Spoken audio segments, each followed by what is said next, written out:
Good morning friends, welcome back to the channel. So చాలా మంది web option పెట్టుకుంటప్పుడు doubt అనేది ఒకటి వస్తుంది. ఫస్ట్ థింగ్ వచ్చేసి మనకి regular self finance payment sheets అనేవి ఉంటాయి. దాని గురించి already I uploaded A video and అది చాలా మంది చూసిరు. అయినా కూడా మళ్ళీ డౌట్స్ అడుగుతున్నారు. 10,000 మెంబర్స్ చూసారు, లిటరలీ 10,000 స్టూడెంట్స్ సిపిగెట్ మళ్ళీ రెగ్యులర్ సెల్ఫ్ ఫైనాన్స్ గురించి డౌట్ అడుగుతారు. ఈ వీడియోలో ఎండ్ వరకు చూడండి, అర్థమవుతుంది మీకు క్లారిటీగా. అండ్ ఇంకోటి, కొన్ని కోర్సెస్ అనేవి కొన్ని యూనివర్సిటీలో మాత్రమే అవైలబుల్ ఉంటాయి. వెబ్ ఆప్షన్స్లో ఏ కాలేజెస్ అయితే చూపిస్తున్నాయో, ఏ యూనివర్సిటీస్ అయితే వెబ్ ఆప్షన్స్లో చూపిస్తున్నాయో అందులోంచే సెలెక్ట్ చేసుకోవాలి. అందులో చూపించట్లేదు అంటే ఆ కోర్స్ అక్కడ లేదు అని అర్థం. క్లియర్ కదా? ఓకేనా? అర్థమైంది కదా ఒకటి. సో అందుకే చెప్తున్నా, వెబ్ ఆప్షన్స్లో చూపించేటియే సెలెక్ట్ చేసుకోవాలి. వెబ్ ఆప్షన్లో చూపిస్తలేదంటే ఆ కోర్స్ అక్కడ లేదు అని అర్థం. క్లియర్? ఇప్పుడు ఈ వీడియో అయితే present regular self finance payment షీట్ల గురించి. వెబ్ ఆప్షన్స్ ఈ రోజే లాస్ట్ డేటు. రేపు డేట్ ఎక్స్టెండ్ అయిందా అనేది తెలియదు. అఫీషియల్గా ఏమైనా అనౌన్స్మెంట్ వస్తే from CPGET I definitely make a video. Okay, as of now today is the last date. And ఎవరెవరైతే వెబ్ ఆప్షన్స్ పెట్టుకోలేరో ఈరోజు సబ్మిట్ చేసేయండి. డన్. వీడియో ఎండ్ వరకు చూడండి. సింపుల్, ఓకేనా? సింపుల్గా చెప్పేద్దా, లాగేం అవసరం లేదు. ఫస్ట్ థింగ్ వచ్చేసి రెగ్యులర్. ఓకేనా? అన్ని కోర్సెస్ రెగ్యులర్లో ఉండయి. ఓకేనా? ఎంఎస్సీలో రెగ్యులరు, ఎంకామ్లో రెగ్యులరు, ఇంకా వేరే కోర్సెస్ రెగ్యులరు, ఎంహెచ్ఆర్ఎంఓ, ఎంటీఎంఓ, ఎంఎస్డబ్ల్యూనో అన్ని కోర్సెస్ రెగ్యులర్లో ఉండవు. కొన్ని courses only self finance, only పేమెంటే ఉంటాయి. వెబ్ ఆప్షన్స్ పెట్టేటప్పుడు చూసుకోవచ్చు. అన్న నా కోర్స్ రెగ్యులర్లో లేదు కదా అంటే కొన్ని కోర్సెస్ రెగ్యులర్లో ఉండయి. కొన్ని యూనివర్సిటీస్లలో ఓన్లీ పేమెంట్ సెల్ఫ్ ఫైనాన్స్ ఉంటాయి. కొన్ని కాలేజీలలో, ప్రైవేట్ కాలేజీలో ఓన్లీ సెల్ఫ్ ఫైనాన్స్ పేమెంట్ ఉంటాయి. రెగ్యులర్లో చాలా రేర్గా ఉంటాయి. ఓకేనా?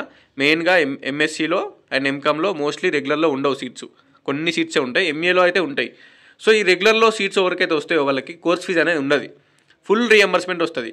ఎవరికి వస్తుంది ఫుల్ రీఎంబర్స్మెంట్ అంటే లోకల్స్కి వస్తుంది. తెలంగాణ లోకల్ అయి ఉండాలి, మీకు ఇన్కమ్ సర్టిఫికేట్ ఉండాలి. ఓకేనా? అండ్ మీ వ్యూ రిపోర్ట్లో ఇన్కమ్ స్టేటస్ హయ్యర్ కాకుండా లోయర్ ఉండాలి. లోయర్ ఉండి మీకు స్కాలర్షిప్ ఎలిజిబిలిటీ ఉంటేనే ఫుల్ రీఎంబర్స్మెంట్ వస్తుంది, కోర్స్ ఫీజు ఉండదు. అండ్ ఎవరెవరైతే వేరే స్టేట్ వాళ్ళు ఉన్నారో, లైక్ వేరే ఏపీ వాళ్ళు కానీ, నాన్ లోకల్స్ కానీ, వేరే స్టేట్ వాళ్ళకి వాళ్ళు కూడా రెగ్యులర్ సీట్ పెట్టుకోవచ్చు. రెగ్యులర్ సీట్ పెట్టుకుంటే మీకు కోర్స్ ఫీజు తక్కువ ఉంటుంది. ఎంఏ అయితేనేమో ఒక 15,000 రెగ్యులరు, ఎంకామ్ అయితే ఎంఎస్సీ అయితే ఒక 33,000 ఉంటుంది అంతే. ఎక్కువ ఏం ఫీజు ఉండదు. ఇదేం ఫీజు? ఇది రెగ్యులర్ ఫీజు. ఓకేనా? రెగ్యులర్ కూడా వేరే వాళ్ళు అందరూ పెట్టుకోవచ్చు. స్కాలర్షిప్ రాని వాళ్ళు కూడా రెగ్యులర్ పెట్టుకోవచ్చు, నాన్ లోకల్స్ కూడా రెగ్యులర్ సీట్ పెట్టుకోవచ్చు, అందరు పెట్టుకోవచ్చు. బట్ స్కాలర్షిప్ వచ్చేటోళ్ళకి రెగ్యులర్ సీట్ వస్తే కోర్స్ ఫీజ్ ఏముండదు. స్కాలర్షిప్ రాని వాళ్ళకి రెగ్యులర్ సీట్ వస్తే కొంచెం తక్కువ ఉంటుంది కోర్స్ ఫీజ్. ఇది అన్నట్టు. నాకు స్కాలర్షిప్ రాదు కదా నేను పెట్టుకోవచ్చు అంటే రెగ్యులర్ పెట్టుకోవచ్చు, ఎవరైనా పెట్టుకోవచ్చు. స్కాలర్షిప్ రాకున్నా కూడా రెగ్యులర్ సీట్ పెట్టుకోవచ్చు. ఫీజు తక్కువ ఉంటుంది మీకే రెగ్యులర్ సీట్ వస్తే. సో అందరూ రెగ్యులర్కే ఫస్ట్ ప్రియారిటీ ఇవ్వండి. అండ్ స్కాలర్షిప్ రాని వాళ్ళకి రెగ్యులర్ సీట్ వస్తే కొంచెం ఫీజు తక్కువ ఉంటుంది, చెప్పిన కదా. స్కాలర్షిప్ వచ్చేటోళ్ళకేమో ఫీజే ఉండదు, అసలు మొత్తం గవర్నమెంటే ఇస్తుంది రెగ్యులర్ సీట్ వస్తే. నెక్స్ట్ ఇక ఆల్మోస్ట్ సెల్ఫ్ ఫైనాన్స్ అన్న పేమెంట్ అన్న సేటే, లైక్ సేమే అన్నట్టు. సెల్ఫ్ ఫైనాన్స్ వచ్చినా పేమెంట్ వచ్చినా రెండు మ్యాక్సిమం ఈక్వలే, ఎక్కువ ఏం డిఫరెన్స్ లేదు. వీళ్ళల్లో ఎట్లుంటాయంటే ఎంఏలో 21,000 ఫీజు ఉంటుంది. సెల్ఫ్ ఫైనాన్స్లో సీట్ వస్తే పైన ఎంఏలో రెగ్యులర్ సీట్ వస్తే మొత్తం గవర్నమెంట్ ఇస్తుంది, ఒక 15,000 ఉంటుంది. దీనికి ఎంత ఉంది? 21,000 ఉంటుంది ఫీజు.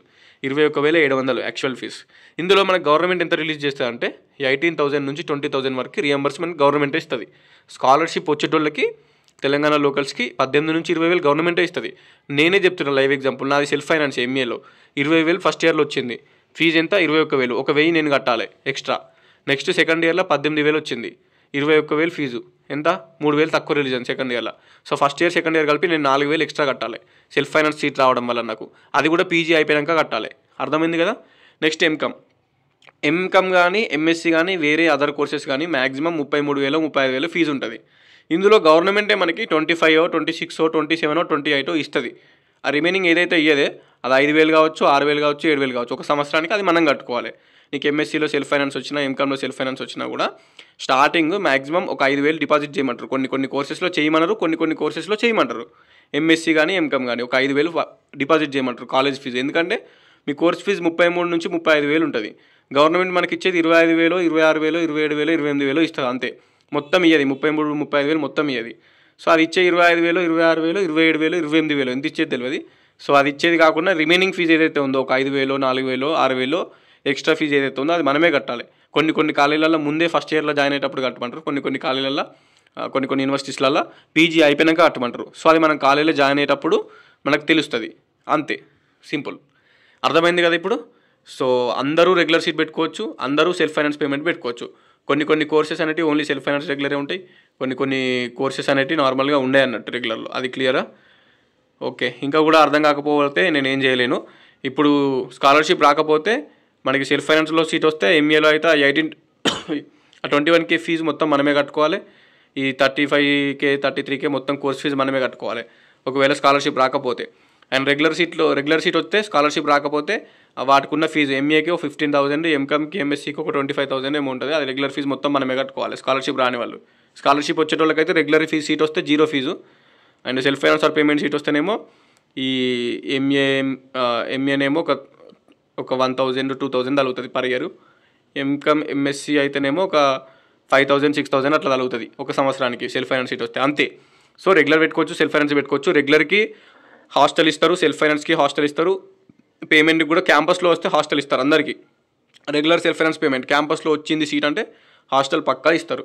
అండ్ మెస్ బిల్లు కూడా రెగ్యులర్ వచ్చినా సెల్ఫ్ ఫైనాన్స్ వచ్చినా పేమెంట్ వచ్చినా మీరు క్యాంపస్లో సీట్ కొట్టిరంటే 1,500 మెస్ బిల్లు పర్ మంత్కి గవర్నమెంట్ ఇస్తుంది. స్కాలర్షిప్ వస్తే, స్కాలర్షిప్ అప్లై చేస్తే, స్కాలర్షిప్ ఎలిజిబిలిటీ ఉంటే తెలంగాణ లోకల్స్కి ఈ కోర్స్ ఫీలతో పాటు హాస్టల్కి సంబంధించిన మెస్ బిల్లు ప్రతి నెల 1,500 వస్తుంది. అంటే ఫస్ట్ ఇయర్లో 15,000, 10 నెలలకి, సెకండ్ ఇయర్లో 10 నెలలకి 15,000, 30,000 గవర్నమెంట్ ఇస్తుంది. అది రెగ్యులర్ సీట్ అయినా, సెల్ఫ్ ఫైనాన్స్ సీట్ అయినా, పేమెంట్ సీట్ అయినా అందరికీ same exam fee, same classroom, same library, same hostel, same mess deposit. అంటే మెస్ డిపాజిట్ అంటే మళ్ళీ క్యాంపస్లో సీట్ వస్తే 8,000, 9,000, 10,000 కట్టాల్సి ఉంటుంది ఒక సంవత్సరానికి. అది కూడా సేమ్ ఉంటుంది రెగ్యులర్ సెల్ఫ్ ఫైనాన్స్. తేడా ఏం లేదు, ఒక్కటే తేడా కోర్స్ ఫీజులో కొంచెం తేడా ఉంటుంది. రెగ్యులర్ వాళ్ళకంటే సెల్ఫ్ ఫైనాన్స్లకు కొంచెం 3,000, 4,000, 5,000, 6,000 కొంచెం ఎక్స్ట్రా ఉంటుంది. అంతకుమించి ఏం లేదు, ఇద్దరికి సేమ్ అన్నట్టు. సో ఈ వీడియో చూసిన తర్వాత కూడా మళ్ళీ అన్న రెగ్యులరా సెల్ఫ్ ఫైనాన్స్ పేమెంట్ అంటే నేనేం చేయలేను. అండ్ ఇంకోటి గవర్నమెంట్ కాలేజ్లో సీట్ వచ్చినా, ప్రైవేట్ కాలేజ్లో సీట్ వచ్చినా, యూనివర్సిటీలో సీట్ వచ్చినా, అది రెగ్యులర్ అయినా సెల్ఫ్ ఫైనాన్స్ అయినా పేమెంట్ అయినా అందరికీ గవర్నమెంట్ నుంచి రియంబర్స్మెంట్ వస్తుంది. స్కాలర్షిప్ ఎలిజిబిలిటీ ఉన్న వాళ్ళకి, ఇన్కమ్ సర్టిఫికేట్ ఉన్న వాళ్ళకి, తెలంగాణ లోకల్స్కి. డన్, ఓకే ఉంటా మరి, ఓకేనా. మంచిగా వెబ్ ఆప్షన్స్ పెట్టుకోండి, ఈరోజే last date. Done, all the best to each and everyone. Don't make any mistakes. Signing off, this is your campus student.